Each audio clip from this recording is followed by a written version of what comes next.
Hi friends, మన Vijayawada bank actions channel మీకోసం open land తీసుకొచ్చింది.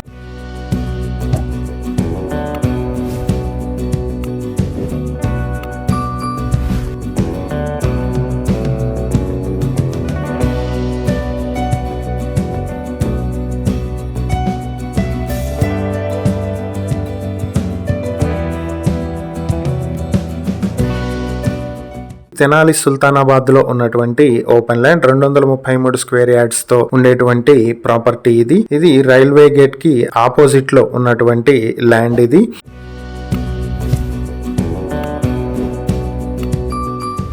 ఈ ప్రాపర్టీ మీ సొంతం చేసుకోవాలి అనుకుంటే బ్యాంక్ ఆక్షన్ స్టార్టింగ్ ప్రైస్ 18,89,000 నుంచి మొదలవుతుంది. ఆక్షన్ డేట్ ఫిబ్రవరి 24, 2026. ఈ ప్రాపర్టీకి సంబంధించి ఏవైనా డీటెయిల్స్ తెలుసుకోవాలనుకుంటే స్క్రీన్ పై కనిపిస్తున్న మా ఫోన్ నెంబర్లకు వెంటనే కాల్ చేయండి. ఇలాంటి మరిన్ని వీడియోల కోసం మా ఛానల్ ను సబ్స్క్రైబ్ చేసుకోండి. అలాగే మా ఇన్స్టాగ్రామ్, ఫేస్బుక్ పేజెస్ ను ఫాలో చేయండి. Thank you for watching.